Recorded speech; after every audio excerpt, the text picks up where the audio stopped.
નમસ્કાર, આપ જોઈ રહ્યા છો યુટીસી ન્યૂઝ। વડોદરા કે પછી ગુજરાત, બહારથી લોકો જ્યારે અહીંયા આવે છે ત્યારે એક જ વાત કરે છે કે ગુજરાતમાં કાયદો અને વ્યવસ્થા ખૂબ જ સારી છે। ગુજરાત અને વડોદરામાં રહેવા અને કામ કરવાનું અનુકૂળ વાતાવરણ છે। પરંતુ આજે એક સોશિયલ મીડિયા પર વાયરલ મેસેજ થઈ રહ્યો છે અને આ વાયરલ મેસેજમાં એક કંપની માલિક પોતાના પોલીસ સ્ટેશનના પોલીસ ઇન્સ્પેક્ટરને ચોરોને પકડવા અને ચોરી રોકવાની અપીલ કરી રહ્યા છે। સમગ્ર ઘટના પર નજર કરીએ તો વડોદરા મકરપુરા જીઆઈડીસીમાં આવેલી સદાફળ દેવ એન્જિનિયરિંગ કંપનીમાં સતત બીજી વખત ચોરી થઈ છે અને ચોરી 1-2 રૂપિયાની નહીં પરંતુ લાખો રૂપિયાની ચોરી થઈ છે। કોપરના વાયરોની ચોરી અને રોકડ રકમની ચોરીઓ પણ થઈ છે। આ કંપનીના માલિક સંતોષ મહેતો અગાઉ પણ માંજલપુર પોલીસ સ્ટેશનમાં લેખિતમાં ફરિયાદ આપી આવ્યા હતા, પરંતુ ના ચોરો પકડાયા ના કે પછી ચોરી રોકાઈ। ફરી એકવાર ચોરી થઈ છે અને તેના તો સીસીટીવી ફૂટેજ પણ સામે આવ્યા છે। આ સીસીટીવી ફૂટેજ આપ જોઈ શકો છો કે જેમાં ચોરો ચોરી કરતા નજરે પડી રહ્યા છે।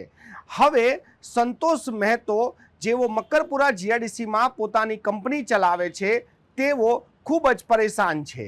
તેઓ ચોરોને પકડે કે પછી ચોરીને રોકે કે પછી પોતાના વ્યવસાયને આગળ ધપાવે। सदाफल देव कृपा के ऑनर संतोष महतो,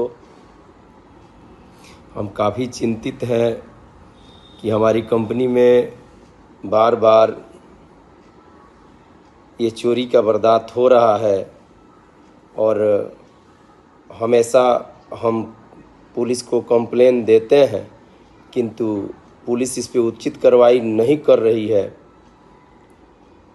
आज फिर हमारे कंपनी में चोरी हुआ और हम मांजलपुर पुलिस चौकी में एक एप्लीकेशन दिए हैं और मैं यही चाहूँगा पुलिस इंस्पेक्टर साहब से कि हमारे यहाँ जो भी चोरी हुआ है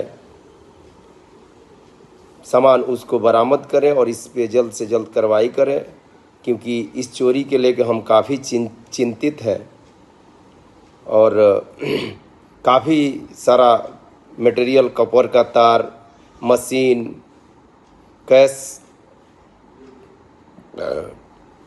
लगभग कुल मिला के 7 लाख की चोरी आज फिर मेरा हो गई है। और मैं मांजलपुर पुलिस इंस्पेक्टर साहब से निवेदन करना चाहूँगा कि वो इस चोरी के जांच को तुरंत से तुरंत करके चोरी हुई माल को वापसी करें और इसका मुझे जल्द से जल्द निदान करने का कोशिश करें। धन्यवाद।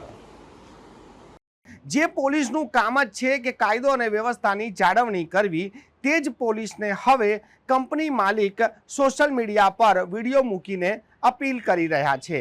આશા રાખીએ છીએ કે ફરિયાદ આપ્યા બાદ પણ ચોરી ના રોકાઈ, ચોરો ના પકડાયા, પરંતુ આ સોશિયલ મીડિયા પર વાયરલ થયેલા મેસેજના કારણે પોલીસ એક્શનમાં આવશે અને ચોરોને જલ્દી પકડશે અને મકરપુરા વિસ્તારમાં ચોરી થતા રોકશે।